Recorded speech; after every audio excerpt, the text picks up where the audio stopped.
The man gazed at her in silence to learn whether or not the Lord had made his journey successful. There is an episode of The Simpsons where Homer betrays his pagan theology of prayer. Celebrating that his life is absolutely perfect just the way it is, he asks God to freeze everything as it is, and he won't ask for anything more. His prayer follows: "If that is okay, please give me absolutely no sign."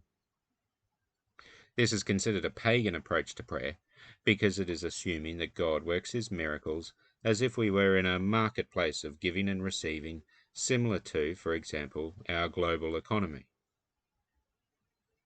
At first blush, Abraham's servant seems to be reading from a similar prayer book.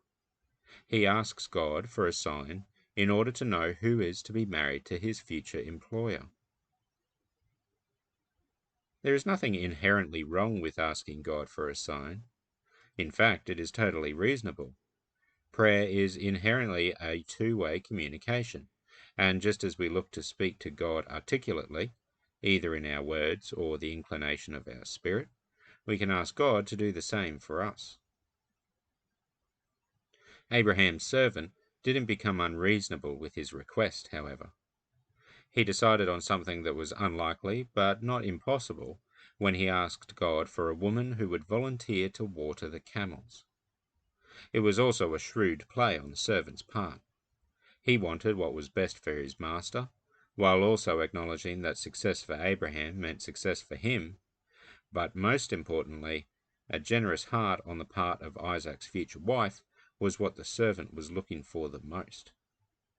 It was by happy circumstance that Rebekah was not only beautiful on the inside, but also very fair to look upon with the eyes. The joke for Homer Simpson was that God did have a sign for him. Homer's wife, Marge, is trying to tell Homer something, but Homer can't talk, praying. The message God had for Homer was that his absolutely perfect life was about to be turned upside down with Marge's news that she was pregnant with their daughter Maggie. Abraham's servant made an honest prayer. Homer, by contrast, was trying to manipulate the universe. "In gratitude I present to you this offering of cookies and milk. If you want me to eat them for you, give me no sign," he then prays, concluding with "Thy will be done," and proceeding to consume his offering. Let's be bold with our prayer. Jesus went to hell and back so that we could be in the closest possible relationship with God. We can show gratitude by taking full advantage of this gift he has given us. Let us also remember to be honest. This is God we're talking about after all. He loves us very much, has drawn us very close, and knows us perfectly. When he gives us something special, he wants us to know that it was he who gave it to us. He's ready to give us much more besides, too.